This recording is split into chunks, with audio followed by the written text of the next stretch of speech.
Conciencia, un podcast original de Colonia Scientia.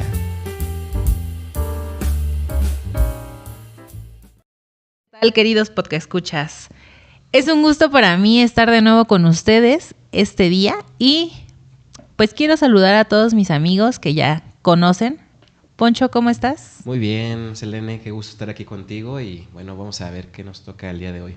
Uy, tenemos unas sorpresas muy sorprendentes. Wow. Saúl. Hola a todos, estoy feliz de reunirnos de nuevo.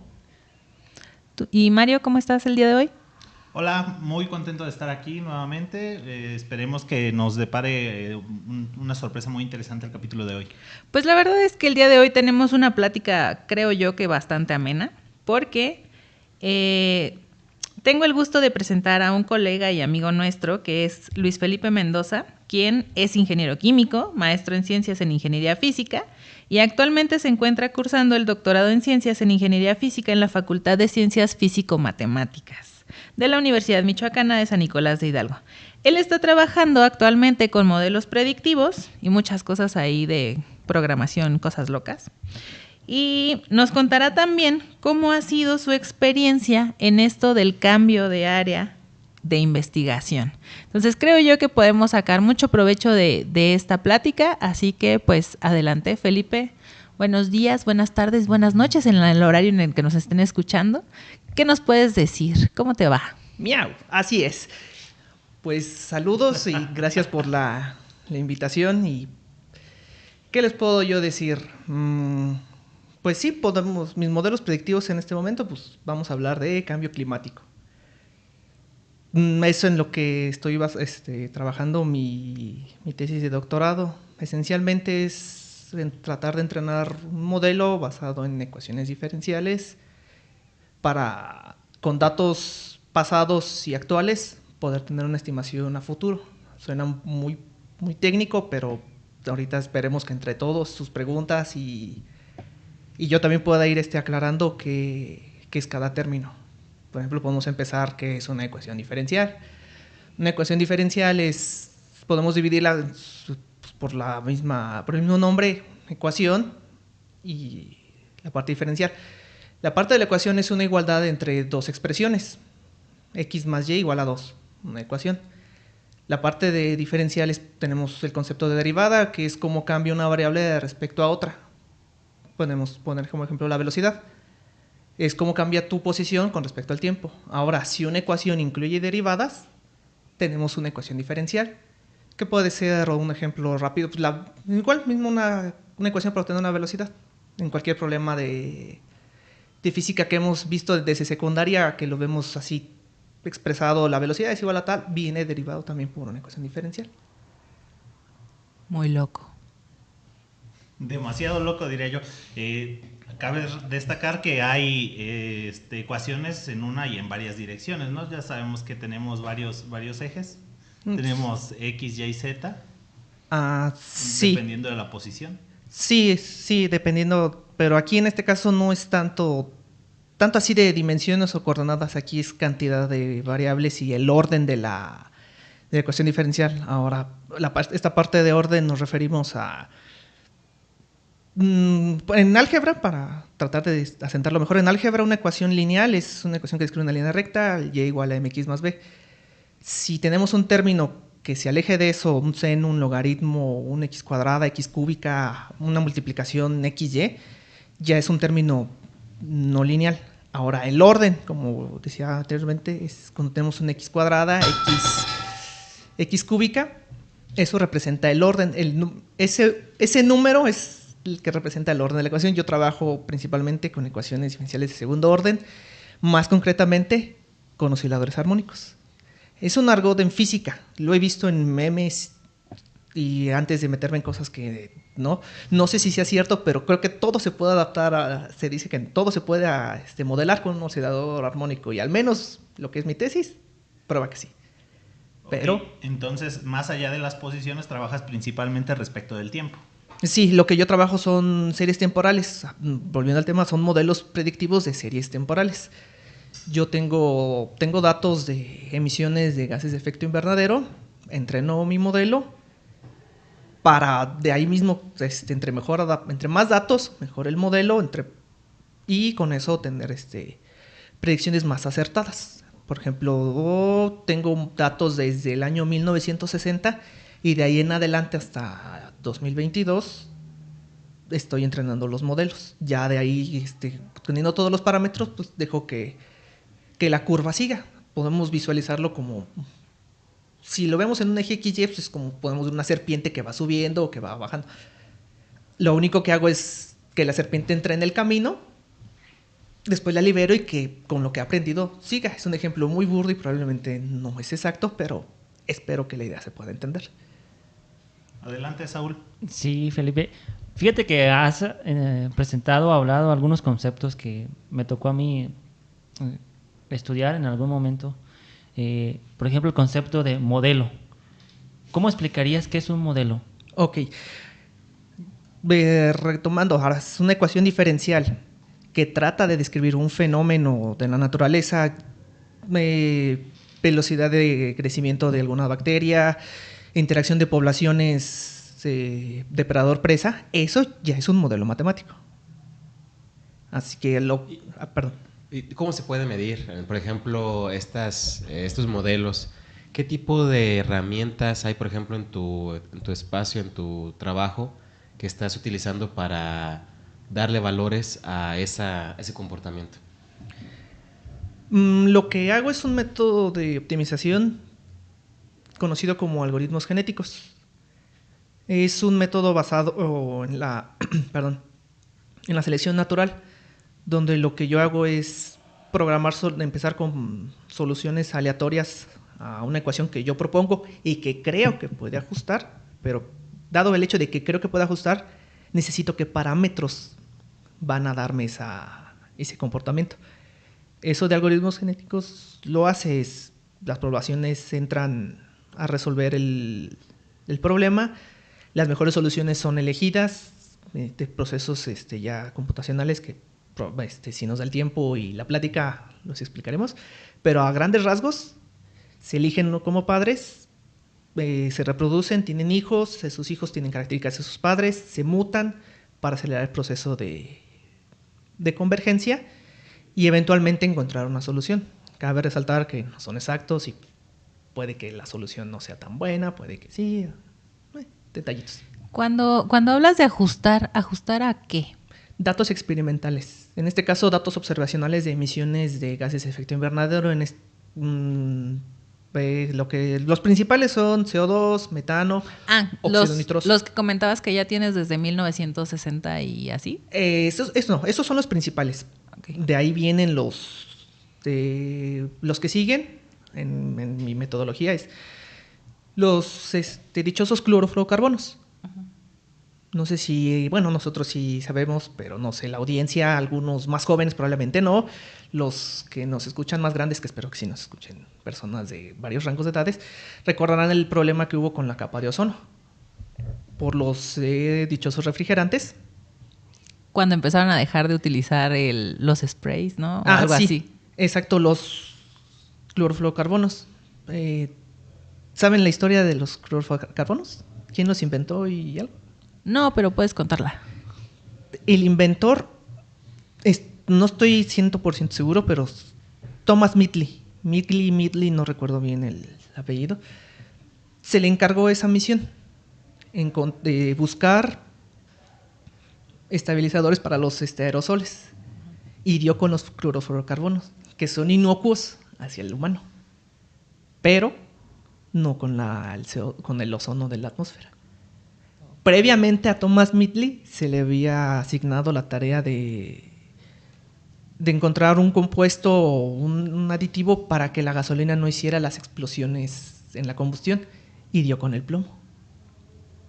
O sea que nada más nos vino a traer muchos problemas. Él fue el que mató a mucha gente, ¿no? Se intoxicó a muchas personas. Sí, pero lo podemos ver del otro lado. O sea, él cumplió su trabajo. Él cumplió su trabajo, era mente creativa. Ahora, vamos a ponerlos... Además no sabía. Exactamente. Bueno, no y también sentó las bases para darnos cuenta que el plomo era más dañino, que a lo mejor nos hubiéramos tardado más tiempo. Sí, así es. Porque también pues si lo vemos desde esta perspectiva, también en esos entonces pues se utilizaba mucho para las pinturas. A lo mejor nos hubiéramos tardado más tiempo en darnos cuenta que el plomo era malo para nosotros. Tuberías de plomo también. Claro. Es como la pintura de las ollas de barro, ¿no? Que dicen que tenía antes plomo y que por eso era muy dañina cocinar en plomo. Y decían, no, es que si cuando tú cocinas con plomo, cuando tú cocinas con barro... Póngale plomo a mi receta secreta. Cuando tú cocinas la receta secreta. Con barro, lo que sucede es que hay un intercambio del hierro que está presente en los frijoles con el plomo de la pintura. Ajá. Entonces te estás comiendo realmente el plomo y el hierro de los frijoles se está quedando ahí. Valdría la pena averiguar si el sabor de esos frijolitos estaba más bueno. Sí, es lo que realmente le daba el sabor y decían, es que si cocinas en olla de barro, qué sabroso. Bueno, retomando, Felipe, ¿nos podrías hablar un poquito de cuál es el mecanismo a través del cual los clorofluorocarbonos actuaban con el ozono o por qué eran tan dañinos al ozono? Lamentablemente la parte química se las queda de ver, pero explicación sobria sí la hace. Los clorofluorocarbonos son compuestos carbonados que contienen flúor y cloro. El cloro es una especie muy reactiva con el ozono. Una sola molécula de estos clorofluorocarbonos destruye, no recuerdo si decenas de miles o centenas de miles de moléculas de ozono. Ahora bien, al usarlos de manera indiscriminada como refrigerantes antiguamente en los refrigeradores, si alguno de nosotros presentes o escuchas sabe los que son los CF12, refrigerantes CF12, CF13, esos son los que se llevaban el ozono. Ahora se han con la normativa para que ya no se sigan usando, ahora existen los hidrofluorocarbonos, que también juegan un papel en el cambio climático. Claro, refrigerantes muy comunes en los 80s, en los 90s, que de hecho generó campañas como la que hubo por allá en 2006, no sé si recuerdan, la de Cambia tu viejo por uno nuevo, aquí en México, que era cambia tu refrigerador que ya no funcionaba, te daba una bonificación te daba una bonificación el gobierno. No, estamos hablando de refris. Perdón. Muchos divorcios aquí, Mario. Sí. No, cambiabas tu refrigerador viejito. Se antoja. Cambiabas tu refrigerador viejito y te daba el gobierno un apoyo, un subsidio para que pudieras adquirir un refrigerador nuevo, ¿verdad? Sí, o sea, esa era la base de ese apoyo, pensando uno en una eficiencia energética mayor de un equipo reciente y dos, en un equipo que no tuviera precisamente eso, clorofluorocarbonos. Muy bien, Felipe. ¿Y podemos saber hacia dónde van las cantidades de estos contaminantes en la atmósfera? ¿Es posible hacer esas predicciones? Y sobre todo, que sean reales. Aquí entra un pequeño, que yo considero el problema de las predicciones. Es a futuro. Cualquier cosa puede pasar. Queremos un ejemplo rápido. La pandemia. ¿Quién hubiese estimado que iba a haber una pandemia en 2020 y que íbamos a estar confinados un par de años? De hecho, en los datos observacionales de CO2 hay una disminución drástica de las emisiones de este mismo gas, por lo mismo que estuvimos confinados, que no se quemaba petróleo, que no se quemaban gases, o al menos no en la misma cantidad. Pero un modelo suficientemente bueno, con la cantidad suficiente de datos, puede hacer buenas predicciones. El comportamiento a futuro, respuesta corta, va a seguir creciendo. Eso dice la matemática, la realidad nos dice también. O sea, seguimos quemando carbón, seguimos dependiendo de petróleo.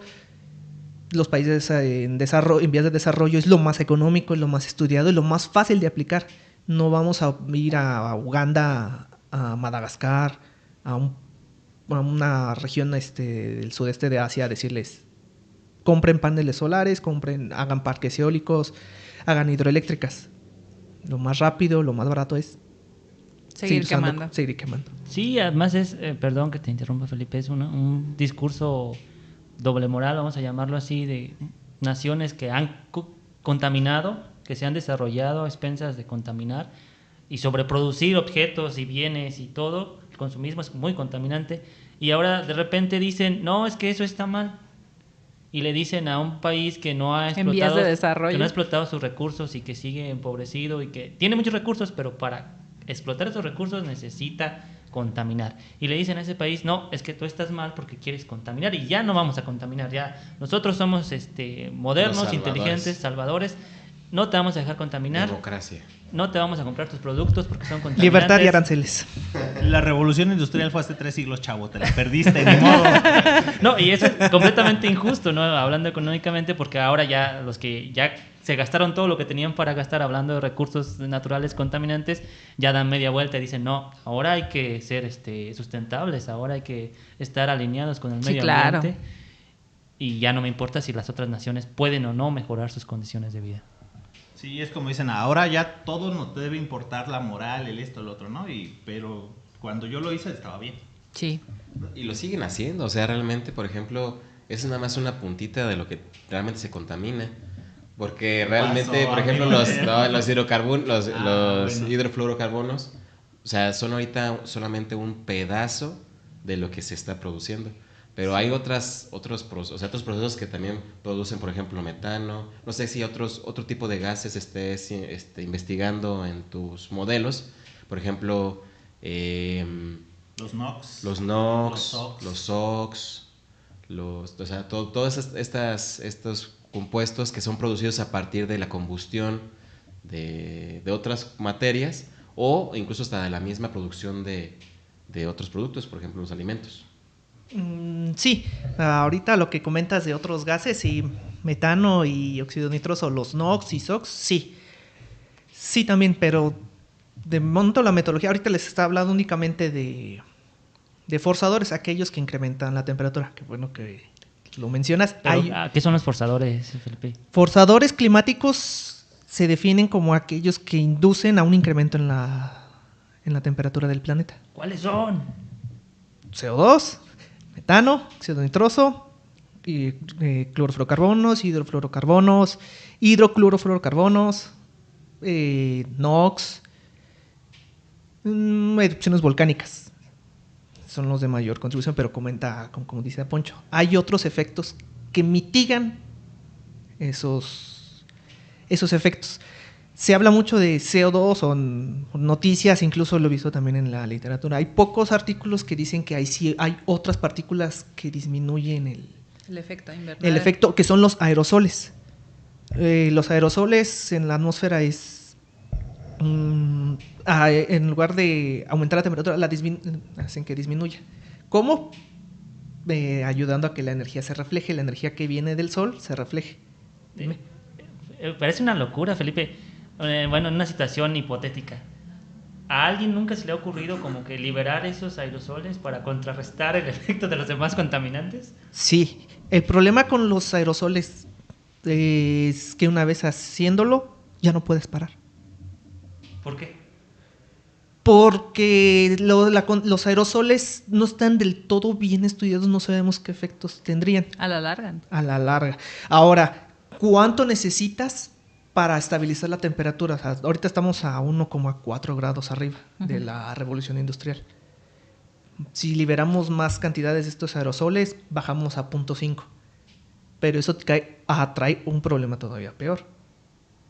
Ya una vez contenido el problema, ¿qué nos va a impedir seguir quemando combustibles fósiles?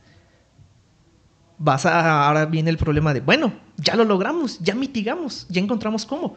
Yo sigo quemando. Y va a ser como una cadena de, no sé cómo llamarlo. Un círculo vicioso. Un círculo vicioso de retroalimentación, ¿no? Ujú. ¿Quemas? Total, si se vuelve a elevar, pues echo Le- más aerosol y ya. Contaminas, o sea, quemas y liberas contaminante y contrarrestas con... Es como El diabético. El diabético toma medicina Exacto. para el azúcar, pero sigue comiendo dulce. Ya me comí 3 donitas, ahora necesito una insulina, ¿no? Insulina. Y retomando lo que dijimos, por ejemplo, de los refrigerantes. Al inicio eran buenos. Sí, claro. Años después se descubrió que no. ¿Qué nos garantiza que ya estas soluciones rápidas nos van a ayudar? Sí, pues es como todo lo que comentábamos ahorita del plomo, ¿no? O sea, en un inicio era una buena idea, pero después fuimos descubriendo que realmente tenía ciertas repercusiones. Entonces, igual, lo que comentas ahorita con los hidrofluorocarbonos, ¿no? O sea, a lo mejor ahorita nos están funcionando, pero ¿quién nos dice que en un futuro no nos puedan traer ciertas repercusiones? No, y aparte es, por ejemplo, el efecto invernadero, ese tipo de compuestos a lo mejor son minoritarios, pero aún así el efecto invernadero es mucho mayor. Por ejemplo, el metano creo que son, no recuerdo si 15 o 20 veces más, o sea, 15 veces de lo que una molécula de dióxido de carbono. No sé los hidrofluorocarbonos cuántos sean, pero lo más seguro es que sean más, ¿no? Sí, estos refrigerantes tienen efectos mucho más fuertes y duran mucho más tiempo en la atmósfera. Algunos duran hasta igual más de cientos, miles de años. La ventaja que tenemos ahora es que sus concentraciones son partículas por trillón. Esto que existe en un trillón de partículas, hay muy poquitas de este gas. En los gases de importancia, que son CO2, metano y óxido nitroso, se ven partículas por millón. Estamos hablando de 6 órdenes de magnitudes uno con otro. Así que eso, si bien aportan su granito de arena, no son los dominantes. Pero sí, así como lo comentas, si hubiera más, tendríamos problemas. Y de los gordos. Chonchos. Felipe, ahora que ya entendemos un poco más acerca de la contaminación, ¿para qué nos podría servir un modelo que prediga, no sé, cómo cambia la concentración de estos gases contaminantes en la atmósfera? ¿Qué podríamos hacer con ese conocimiento? Nosotros, nada. Okay. O sea, perdón, sí, pues, pero uno como individuo, no como comunidad científica, social, estos modelos sirven para decir, mira, dado este patrón de comportamiento, vamos a llegar, ahorita estamos, si no mal recuerdo, en 400 partes por millón de CO2. En 2100 podríamos llegar a, no sé, 600, 700, es un número aleatorio. ¿Qué podemos hacer? Es insistir, presionar a los gobiernos, no votar por gente Donald Trump, que sigue ese tipo de comportamientos que hay que seguir quemando, el calentamiento global es mentira. No, esto es lo que sí podemos hacer con esa información. ¿Qué podemos hacer nosotros como individuos? Pues para no dejar un panorama tan sombrío, usar menos el automóvil, usar el transporte público. Son ese tipo de medidas que sí podemos tener nosotros para ayudar. Y hay que recordar, como dijiste, Saúl, no es culpa nuestra.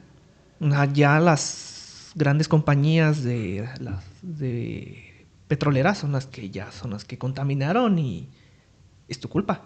Es tu culpa, individuo. O sea, es la huella de carbono. Es tu culpa. No es culpa nuestra. Es culpa de esas compañías y de los contratos gubernamentales que obtuvieron. Yo creo que no es que sea culpa, más bien es responsabilidad de todos nosotros y también de las compañías. Uh-huh. Porque realmente nosotros también somos responsables de lo que consumimos. Ya vamos a la parte filosófica, que siempre me gusta. Échale. Haz lo tuyo, Poncho. Yo siento que la situación aquí es que la tendencia es clara. Seguimos consumiendo más, sigue aumentando esos gases de efecto invernadero o de otro tipo que hace otro tipo de efectos, lluvias ácidas, etcétera, etcétera. Lo que sí podemos hacer es ser conscientes de lo que consumimos. A lo mejor, como tú dices, no utilizar tanto el autobús. Aquí en Morelia está feísimo el transporte público, pero si hubiera un mejor transporte público, a lo mejor utilizar mejor un transporte público, mejorar, a lo mejor eso se puede decir al político, mejoren el transporte público para que más personas utilicen, a fin de cuentas los hidrocarburos va a ser difícil que a corto plazo se quite.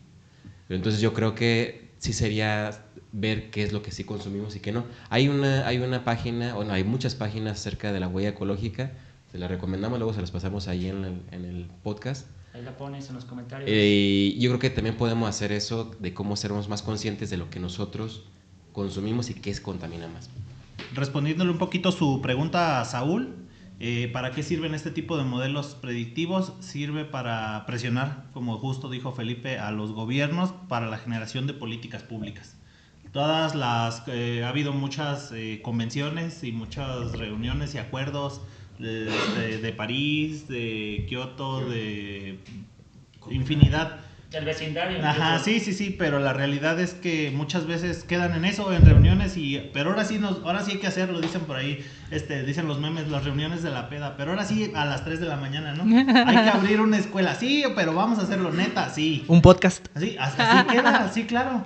Entonces nada más dicen, hay que ponernos como meta que para 2030 vamos a reducir el dióxido de carbono. Sale. ¿Todos de acuerdo? Sí. Pero no cambiamos las acciones. No, y luego, por ejemplo, México, que tiene de hecho, es uno de los países que más se comprometen a ese tipo de acuerdos, pero tenemos tenemos las leyes, pero no tenemos quien las cumpla. Entonces es un problema, porque como dice Saúl, los países en desarrollo, pues obviamente necesitamos tener un desarrollo económico, que eso también contamina, pero al final de cuentas no cumplimos con esos acuerdos que se pactaron en esas No, es que es complicado porque dicen, no, es que la solución es que todos tuviéramos un carro eléctrico, pero realmente ¿cuánta gente tenemos para un auto eléctrico? Y esas son chaquetas mentales. O sea, Sí, ya lo habíamos comentado también Con en... capirucho incluido, ¿no? Ajá. En otro capítulo, o sea, realmente sí vamos a tener un auto eléctrico, a lo mejor no vamos a contaminar en gases, pero de todas formas vamos a seguir manteniendo la demanda eléctrica y no vamos a contaminar propiamente nosotros, pero alguien, una termoeléctrica, sí lo va a hacer. No, y olvídate, las baterías están hechas de cosas tóxicas a más no poder, entonces, Más tóxicas que tu ex. y ahí quién sabe. puede. Felipe, yo me da curiosidad que tú migraste de ingeniería química, licenciatura en ingeniería química, y de ahí, ¡zas!, a la física. ¿Por qué hiciste eso? ¿Y cómo te has sentido con ese cambio? Respuesta corta, dinero. Ok. Respuesta larga, a perseguir un sueño que... No frustrado, pues sí frustrado, pero era perseguir un sueño que pues realmente no tenía las bases para cumplir. Elaborando la respuesta larga, quería brincar de ingeniería química a ser astrofísico. Solo que sí, hay un problema, no soy físico. Así que la astrofísica es una especialidad y descubrí que no tenemos las bases como ingenieros químicos. Y la parte, elaborando más rápido la respuesta corta, del dinero, pues resulta que los posgrados son pagados. Aquí no vamos a engañar a nadie. Uno, si entra a un posgrado es porque pues, es una manera de subsistir. Y no sé Bueno, siempre y cuando esté dentro del programa. Sí, o sea, siempre y cuando encuentres una universidad que tenga el programa de lo que ahora es la Secretaría de... No recuerdo bien el nombre de la Secretaría, pero lo que antes era el CONACYT. La tía Ceci, La tía Connie. que ahora es la tía Ceci.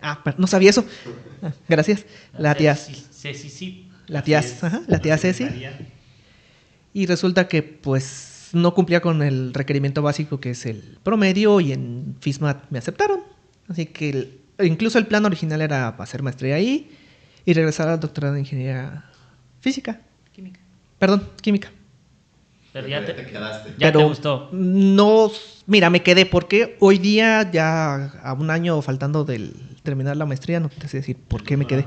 Perdón, sí, el doctorado, no sé por qué me quedé. Te quedaste en el trip. De verdad, no, hoy- En el viaje matemático. Podríamos decirlo que sí, pero de verdad, hoy no les sé decir por qué decidí quedarme.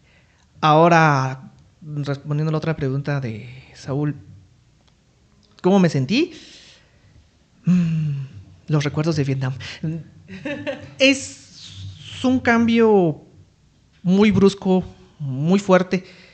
Aquí los presentes no sé cómo vivieron el cambio de preparatoria a universidad, entre nosotros presentes y oyentes. Brutal. Sí, o sea, y el salto de licenciatura a maestría, donde no es tu área, es todavía más fuerte, porque ahora ya dan por sentado que traes los conocimientos básicos y ahora ya no es de buscar, por ejemplo, en primaria todavía te aceptan que una enciclopedia, que en secundaria ya es un libro. En licenciatura, libros un poco más especializados. En maestría son libros en inglés. Y ni sueños con una traducción. Y es de llegaste y aquí están las bases. Vi matemáticas de manera que no sabía que existían. En ingeniería todos llegamos y el profe de matemáticas, la fórmula para el cálculo vectorial de una esfera es así. Ajá. No preguntamos de dónde viene, la usamos. En física no, dicen, bueno, vamos a deducirla. ¿Para qué sirve? Pues no sé, pero ahí la tienes. Esa es la diferencia, ¿no? El físico la deduce y Y el ingeniero la aplica. Probablemente ya es medio burdo y si hay algún físico ingeniero que hay que nos quiera refutar, bienvenido, necesitamos este tipo de interacciones. Pero sí, ese es el cambio más brusco, por ejemplo, materias que son, nada más sabemos, electromagnetismo, matemáticas y símbolos y era hacer un problema de 1 hora en hacer integrales, hacer otros términos físicos, deltas que nunca había escuchado, para tener con un resultado igual a 0. Esto de Kronecker. Las deltas de Kronecker, que son diferentes. Eso es fue lo más complicado. Afortunadamente lo sacamos adelante porque, como ya sabemos aquí los presentes, la maestría no se saca solo. Si intentas ir por la vida en una maestría solo, tomen en cuenta, chavos, no van a llegar lejos. La maestría, incluso la licenciatura, es en equipo. Tomen nota y apúntenlo si quieren. Pero en equipo bien, Exámenes en equipo. no nada más Escuchen bien, copiando, no nada más copiando, o sea, tengan un buen equipo, que se ayuden, que se apoyen, que se expliquen, que puedan trabajar bien, no nada más para copiarse. Un buen equipo de trabajo. Que si yo soy bueno para matemáticas, yo les explico matemáticas a todos. Que si tú eres bueno para, no sé, fisicoquímica, tú para la química, Poncho es bueno para la filosofía, que los motive, que los ponga a hacer yoga, que los ponga a meditar, que los traiga bien con su salud mental. Al tiro con las 8 horas de sueño. Bueno, avanzando más en esta pregunta, ¿qué crees que enriqueció, cómo se enriqueció tu formación y tus capacidades científicas al haber incursionado en una disciplina distinta a tu disciplina de origen como de licenciatura? ¿Qué crees que es lo que has aprendido de la ingeniería física y cómo lo has incorporado a tus investigaciones? Programación. Es lo que de verdad considero yo que aprendí. Lenguaje Fortran, que ahorita creo que es hablar de dinosaurios.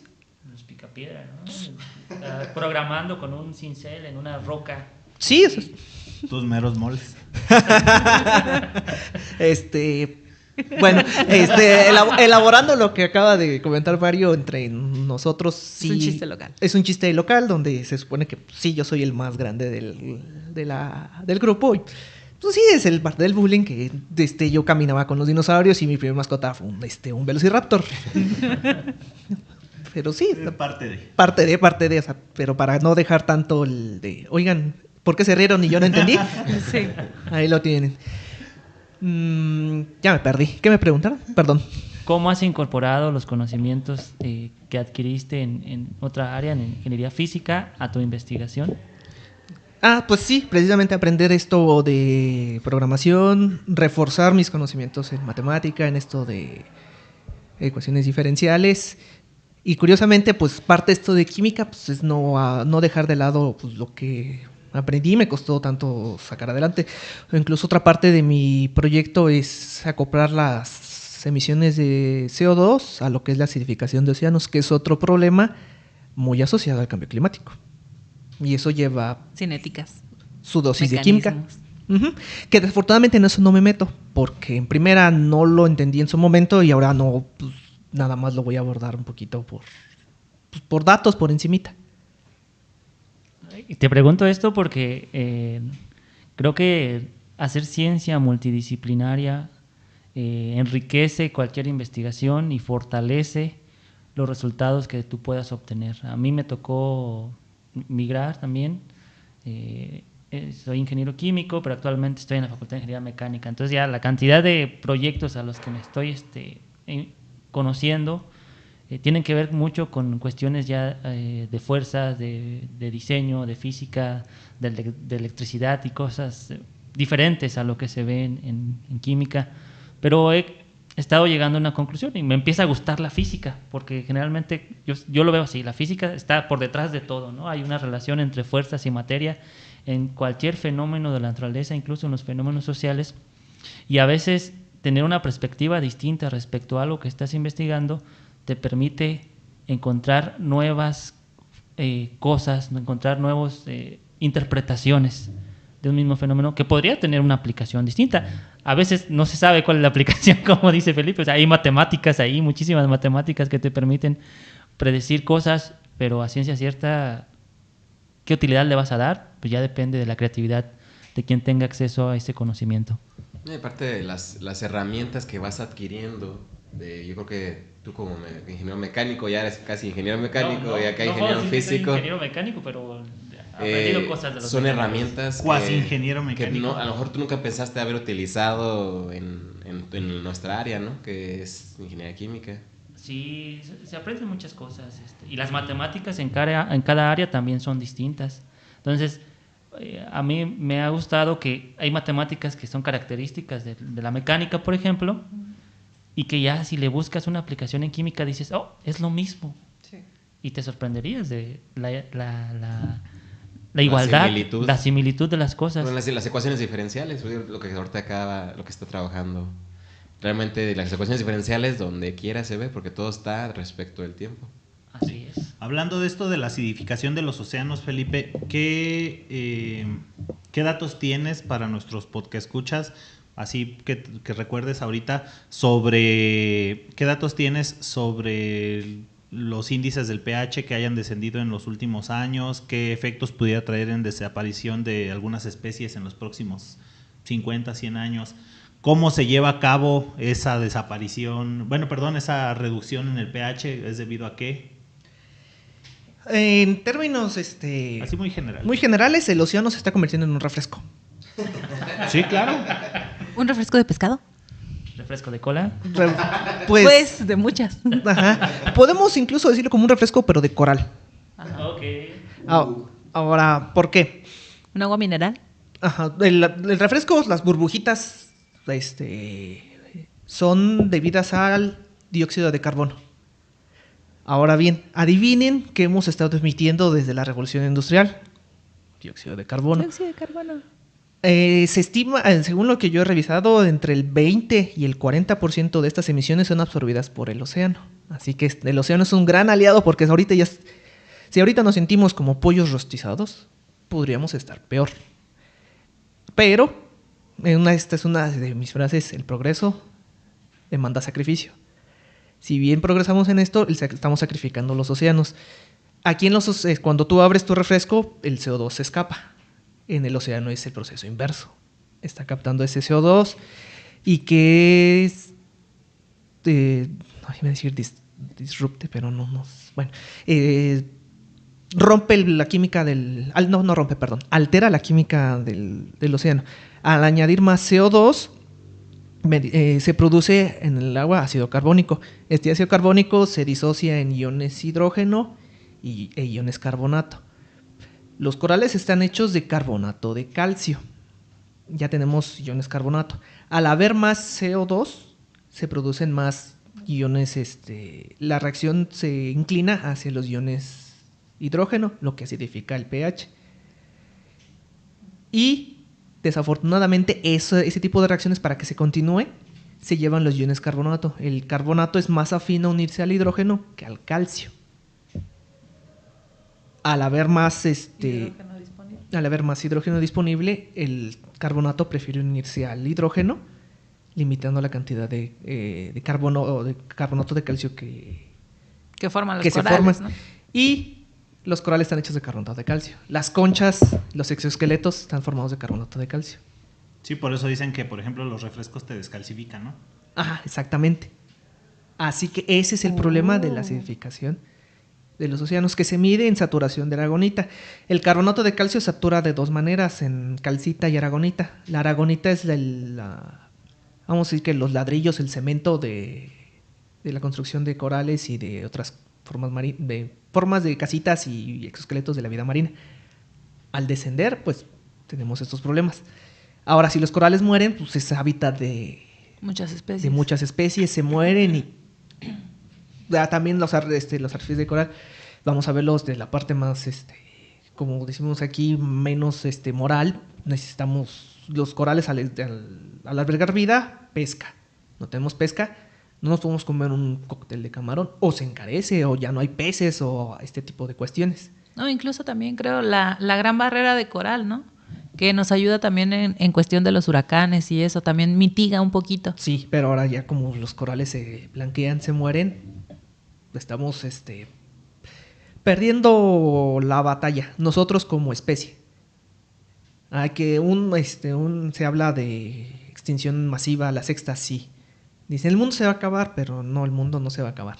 Nosotros, en nuestro estudio de vida, se va a acabar. El mundo ha sobrevivido a 5 extinciones masivas, incluida la del Pérmico-Triásico, donde casi el 90% de la vida se fue con Papá Diosito.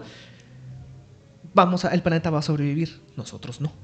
Así que hay que verlo de la manera más desinteresada no hay que hacerlo por los corales, no, hay que hacerlo por nosotros, por lo que comentaba Poncho de comprarnos nuestra taza de Snorlax, comprarnos nuestro boleto de cine y comprar ese pantalón que tanto nos gusta.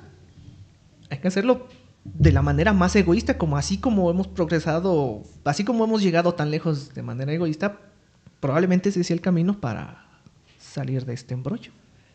Mi opinión, y recuerden, la opinión de alguien no es ciencia.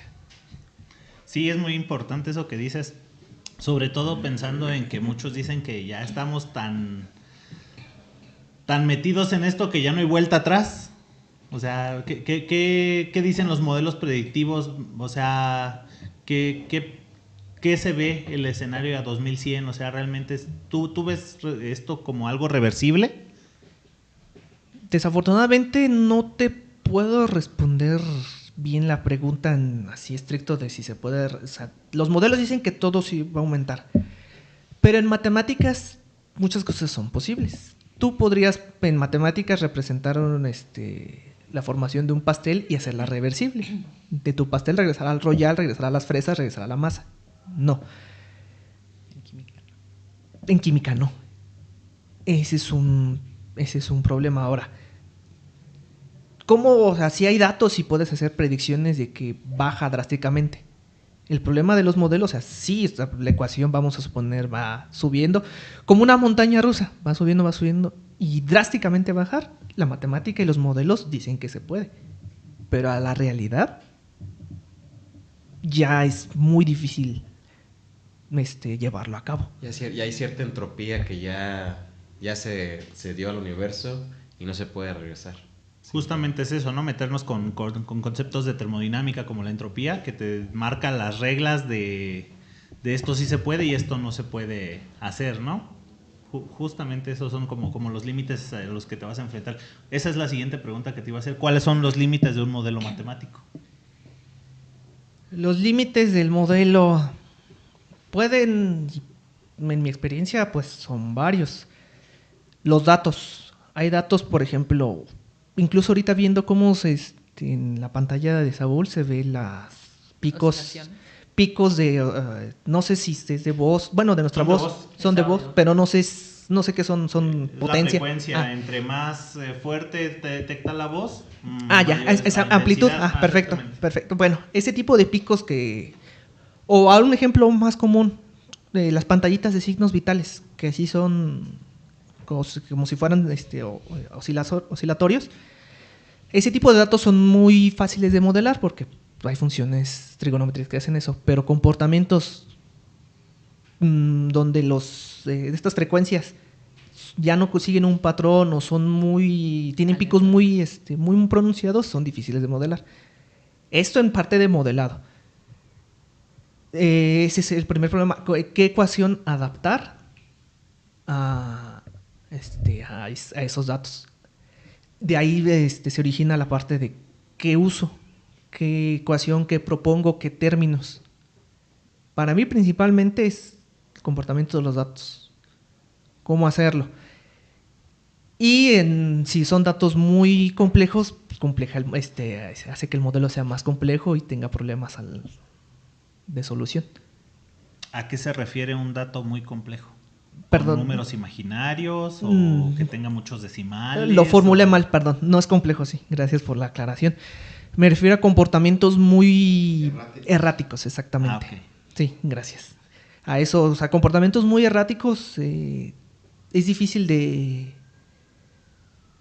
¿cómo se dice? Sí, de modelarlos. De modelar, por lo mismo de que los datos son erráticos, no es fácil encontrar un patrón, no es fácil encontrar... Como la economía, ¿no? Por ejemplo. Ah, sí, la economía. O sea, la economía es como probablemente sea la panacea de lo que queremos modelar. O sea, imagínate cualquiera de nosotros que encuentre cómo se comportan los datos de la bolsa, nos hacemos millonarios o terminamos en el fondo de un río. Aquí... Con corales, ¿no? Así. Él lo comenta porque vamos a estar revisando cómo están los corales, ¿eh? No crean que por otra cosa. Ajá. Ujú, sí, sí, claro. Sí, porque aquí creo que en México por menos. Sí, claro. Sí, pero espero haber respondido a la pregunta y no haber hecho bolas a nadie. Sí, no, de hecho queda muy claro esa parte, gracias. No sé, de hecho yo también me quedó otra duda hace rato, nada más que hicieron el cambio de tema. Me salta mucho esta parte. Tengo datos, padre, madre, hijo, hermana, pero están en la computadora todos. ¿Cómo decido quién es papá, quién es mamá, quién sí se reproduce, quién no se reproduce? O sea, esos son conceptos pues, del código genético. ¿Cómo me dijiste código genético? Algoritmo genético. Algoritmo genético. Pero así, bueno, vanamente para los que no le sabemos a este rollo de qué se trata o cómo se hermanan o cómo se llevan a cabo. Ok, vamos a empezar por el concepto de la parte biológica. Vamos a suponer, los árboles, es una competencia todo en la vida. Los árboles, vamos a poner jirafas y árboles. Los árboles crecen para que no se coman sus hojas. Por lo tanto, las jirafas han evolucionado y estiran sus cuellos. Y es una competencia en donde los mejores adaptados son los que tienen más posibilidades de pasar sus genes y tener jirafas con cuellos más altos. Las jirafas con cuellos más bajos, si bien también pueden reproducirse, pues en competencia pierden porque no se alimentan y podrás ser una jirafa con mucha carita, pero pues no te van a aceptar. Necesitamos una jirafa de cuello más alto. Esos chaparritos carita. No, porque a lo mejor esta jirafa chaparrita puede competir contra un hipopótamo, Trepar, un elefante, ¿no? Porque están más o menos como en el tamaño y alcanzan las mismas hojitas. Y si te ¿A lo eso pones te en refieres? números, por ejemplo, sería el tamaño del cuello de la jirafa, o sea, o un grupo de tamaños de jirafa, porque a lo mejor el árbol no está tan alto y a lo mejor si le subes el tamaño, no sé, de 2 a 3 metros, y a los 3 metros se tiene que agachar más. Uh-huh. Ahora, conclusión, el tamaño sí importa. En la naturaleza.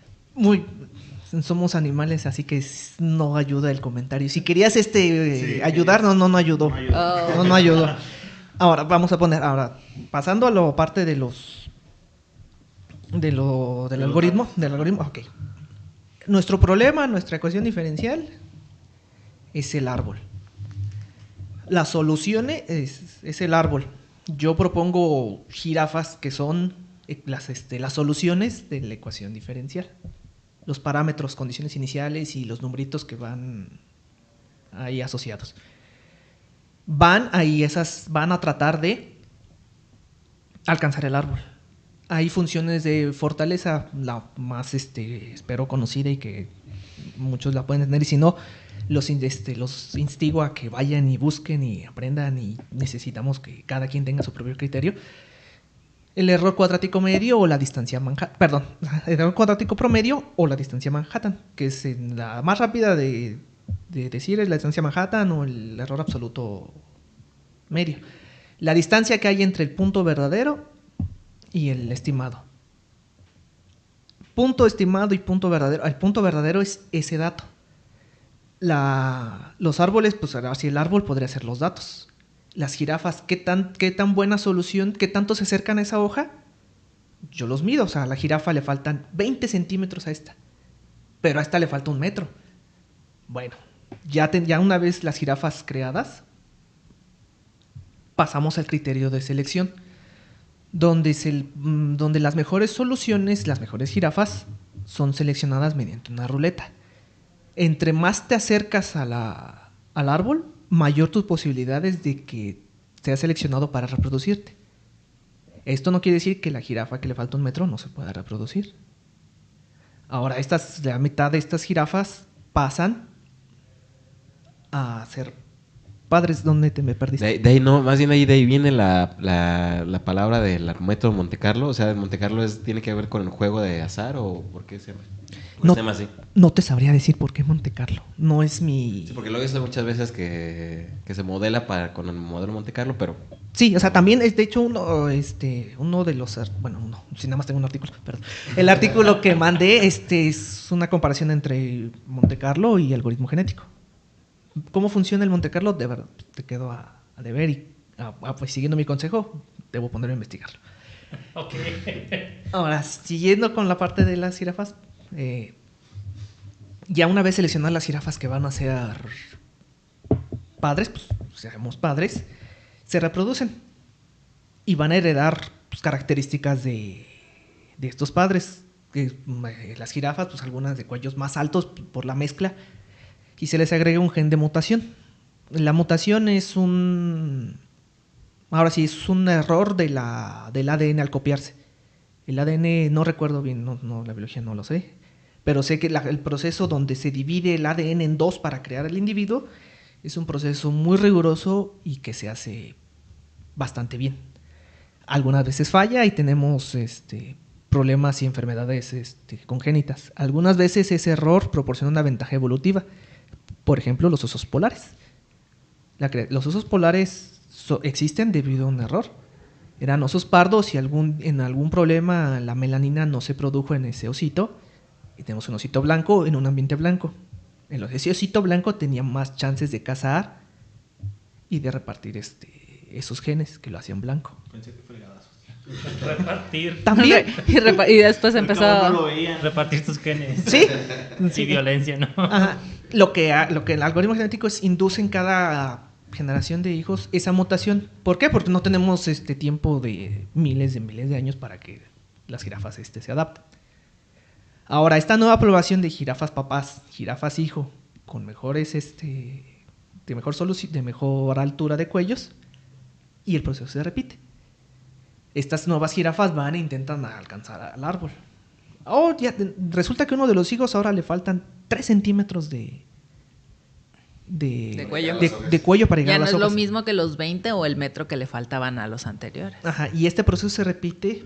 Entonces, me imagino que este tipo de procesos tú lo utilizas para tus ecuaciones, para que tus ecuaciones se vayan acercando lo más posible al modelo de los datos que tú tienes y se vaya generando la predicción a futuro. No, las ecuaciones es el modelo. Ah, ok, perdón. Sí, la idea sí, es que el conjunto de parámetros que dan solución a esa ecuación se acerquen a los datos. Ah, ya. Más bien los parámetros. Ok. Lo que busco es dentro del espacio de parámetros, lo que mejor se acerque a los datos.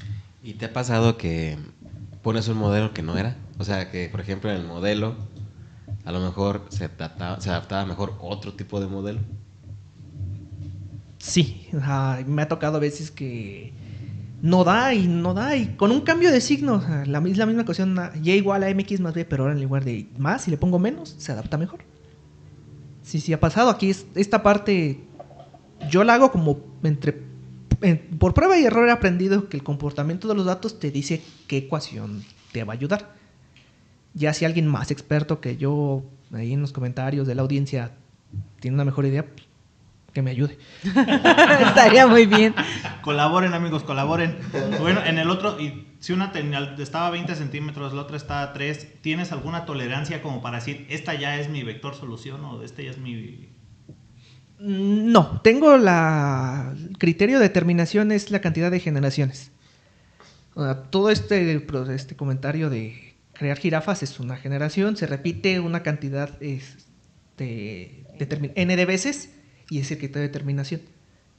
Ah, ok. O sea, yo puedo establecer 20 generaciones, pero si desde la octava ya no cambia, o sea, ya llegué a la hoja, se va a seguir creando la novena, la décima, aunque sigan siendo ya la misma, o sea, aunque ya las siguientes generaciones estén dando el mismo tamaño, porque en teoría yo creería que una vez que ya alcancé como el óptimo, ya las siguientes generaciones ya no van a ser ni más altas ni más bajas, ¿no? Porque ya llegaron a la hoja. Exactamente. Así que eso que dices es uno de los problemas del algoritmo genético, la convergencia rápida.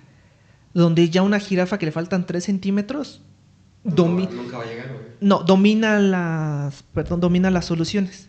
O sea, ya ese gen se pasa a los hijos, ahora los hijos tienen ese gen y lo van pasando y ahora tenemos esa misma cantidad de jirafas de 3 centímetros y ya no avanzan. Sí. Ahí se quedan. Ujú. Tengo ahí una pregunta. Zona de confort. La zona de confort de las jirafas. Hay una teoría en biología que no recuerdo el nombre del que la propuso, que dice que organismos especializados, evolutivamente especializados, no pueden evolucionar hacia atrás. Sí. Y entonces, en un sistema dinámico, en un problema dinámico como es el cambio de estas cantidades de gases de efecto invernadero y otras cosas, pudiera ser que encuentres una solución que te lleve a una predicción errada. O sea, en el momento, en el ajuste de datos es buena, pero en el futuro está muy desviada, precisamente a que lo que ocurre no le permite a tu algoritmo buscar soluciones que están atrás, o sea, que ya se quedaron, que fueron malas soluciones.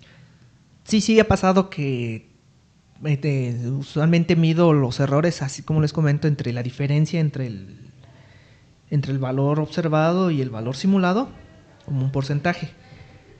He tenido soluciones con porcentajes de error del 2%, muy, muy buenas, pero cuando lo extiendes a 2100, la solución se va a cualquier otro lado. Eso sí ha pasado. ¿Por qué? Porque si la solución, esa es cosa mía ya de aquí en adelante, si estoy diciendo sandeces, si alguien experto que me ayude. Son tus hipótesis. Ajá, son mis hipótesis, es mi aprendizaje. Es cuando llevan datos que sí dependen del tiempo, porque la solución va de 1960 a 2022, pero ir de 1960 a 2100 y algunas cosas cambian, y como dependes de esos valores, el modelo está entrenado del 60 al 22. Y extender esos parámetros del 60 al 2100 hace que la solución se vea rara. Ahora es donde tengo que otra vez entrar, quitar esos términos, involucrar otros para que sí, así como comentas, la solución respete el comportamiento de entrenamiento, así como el comportamiento futuro. El algoritmo, hoy te 2100, ni van a llegar, chavos. No creo, pero bueno, al menos los presentes y los que nos escuchan. Bueno, exacto. No. los presentes no vamos a llegar al... No vamos a llegar. ¿Cómo sabes qué tal y aparece la fuente de la juventud? Una revolución tecnológica. Una revolución tecnológica, androides. Bien biónicos. De hecho, sí, o sea, la parte de las predicciones es eso. ¿Qué tal? Estamos todos pesimistas que a 2100 y qué tal en 5 años una revolución, ya encontramos una manera de captar el CO2 de la atmósfera y Todo puede pasar. ajá, y lo logramos, nos salvamos. No lo sé. Por De hecho, ahora. no sé si tenga que ver, pero ya ves que siempre se ha dicho que extrapolar no es tan fácil como interpolar. Entonces, a lo mejor en esa parte tenga que ver, o sea, es fácil entrenar tu modelo con los datos de 60-22, que son los que tienes disponible, pero a la hora de proponer qué va a pasar de aquí al 2100, extrapolar una tendencia no se vuelve tan sencillo. No, y aparte, pues es ahora sí que, siguiendo con el ejemplo de las jirafas ya de aquí a 2100 ya están entrenadas. Y resulta que ahora los árboles, como dijo Poncho, Ya caminan. Ya corren. los árboles corren o No ya me están comas. o ya son bajitos y ahora la jirafa se tiene que agachar y resulta que agacharse ya biológicamente no es posible. O sea, sí, ese tipo de cosas pueden pasar. Por todo lo que sea futuro hay que tomarlo con pinzas. No vamos a ver, vuelvo a tomar el ejemplo de la pandemia. ¿Quién lo hubiera adivinado?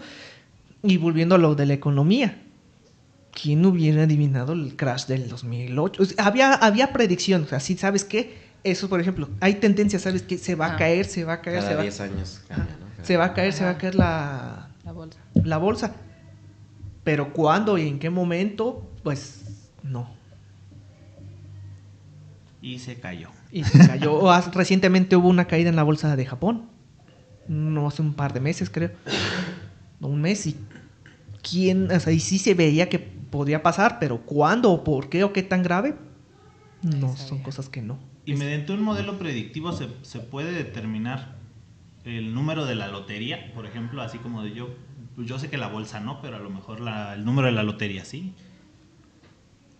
No, porque la lotería es 100% al azar. O sea, podrías tener Probabilidades. No, las probabilidades es 1 en millones. Es más fácil que te coma un tiburón en tierra que te ganes la lotería. Pero no, porque vamos siguiendo el mismo ejemplo. Puedes tener todos los números ganadores desde el inicio de la lotería hasta hoy. Y no hay un patrón. Así es más fácil que te caiga una bomba atómica y a un señor le cayó 2 veces. Ay, ¿Sí saben esa historia? Sí, y hay gente que le cayó. Hay una historia de un militar en Estados Unidos que le cayó un rayo. Se salvó. Y le volvió a caer un rayo estando en su caballo. Y en su tumba cayó un rayo y la destruyó la lápida. O sea, ¿cuál es la probabilidad? O sea, sí, probabilidades hay. Está bien salado, cuate. De hecho, y por ejemplo, lo que dice Poncho de entropía, las probabilidades son muy bajas, pero nunca son cero. Como los temblores de septiembre. Y tiembla más en diciembre. Eso dicen los datos. Ok, pero el año Pero pasado... ¿quién te iba a garantizar que iba a temblar otra vez el 19 de septiembre? Sí, El día del simulacro. El miedo, sí. ¿No? Y ya se repite, o sea, el 58, el 85 y 2019. 57. 57. Es el destino, amigos. Pero el del 57 no fue el 19 de septiembre. No, ese fue en julio, ¿verdad? Sí, Algo así. Pero ya, o sea, el patrón de que son cada 32 años, más o menos. Y hablando de patrones cataclísmicos, ha habido una extinción masiva cada 27 millones de años. ¿Ya toca? No, nos falta mucho. Pero a lo que... ¡Fiu! Mañana a las 3 de la tarde toca. No, pero ese tipo de patrones, o sea, es una extinción cada 27 millones de años y hay un libro que habla de ello, es Materia Oscura y los Dinosaurios, de Elisa Randall. Si alguien la tiene la oportunidad de comprarlo y leerlo, sí, recomendado. También existen esos tipos de patrones. Patrones podemos encontrar en cualquier lado, pero que sean ciertos o que sean meras coincidencias, Lo predijeron los Simpson, lo sabía. Los mayas. Los mayas. También. Su calendario. Bueno, pues, no sé, ¿algún otro comentario que quieran hacer para el invitado? No, a mí quiero decirte, Felipe, que me parece... Siempre me han gustado mucho las matemáticas y darles una aplicación a veces es muy complicado. Tantas matemáticas que nos enseñan desde kinder, ya empezamos con sumar palitos y bolitas, y luego licenciatura, quien se va a ciencias exactas y se va a ingenierías, más matemáticas. Tanto nos dan matemáticas que a veces ni siquiera sabemos cómo las usamos o en dónde las usamos, y que tú nos aclares o nos platiques en dónde sí se pueden usar verdaderamente las matemáticas. Me parece muy interesante y me agrada mucho esta plática. Gracias por venir, Felipe. Sí, también yo me gustaría agradecerte por haber venido, Felipe, y realmente es muy interesante, porque a veces parece que todo lo hacemos con base a lo que vemos en la experimentación, pero realmente darle el modelo matemático y predecirlo, eso es lo que realmente es ciencia.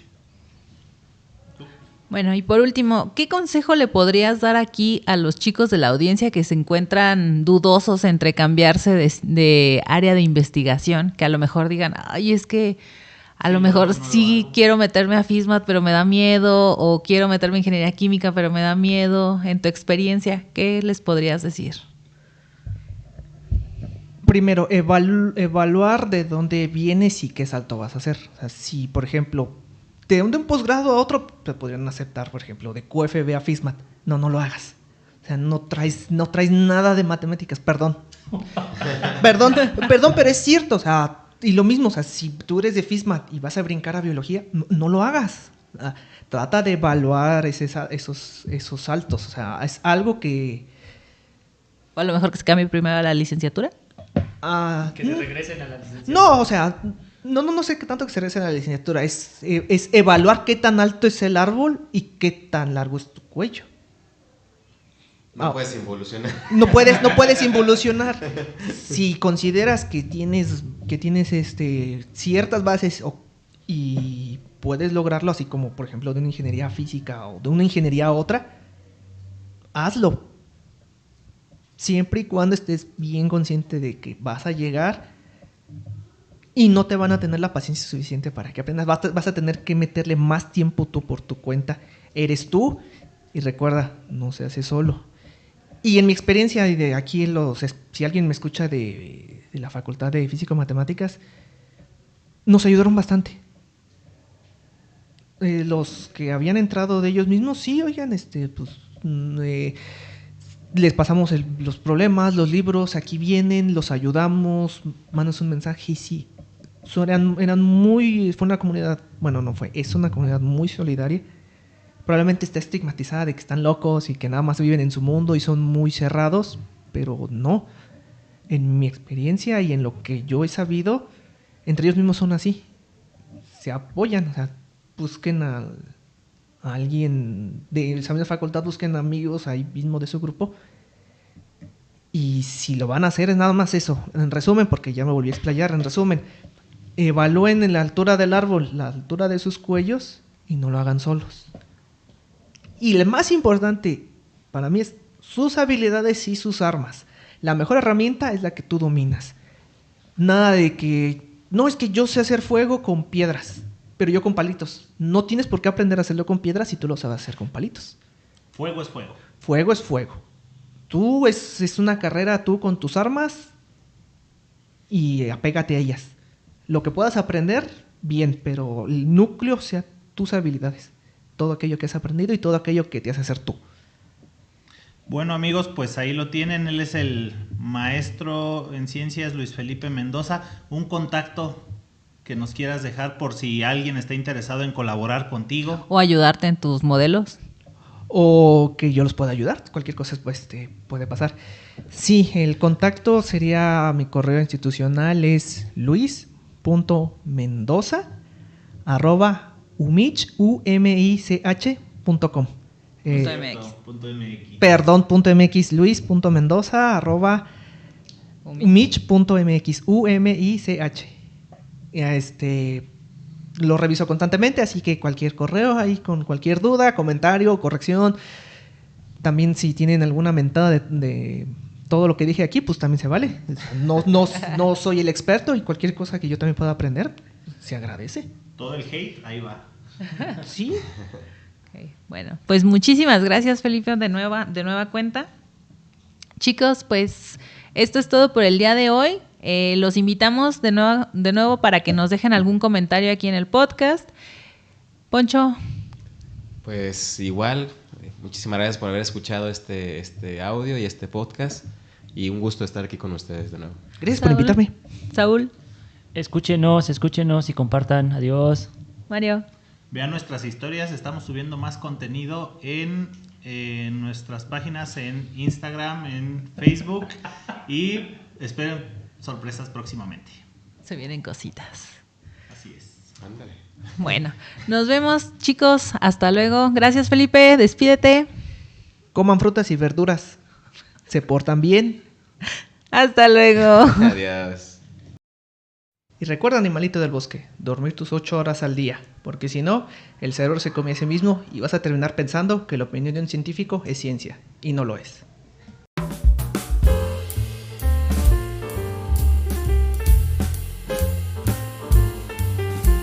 Conciencia, un podcast original de Colonia Scientia.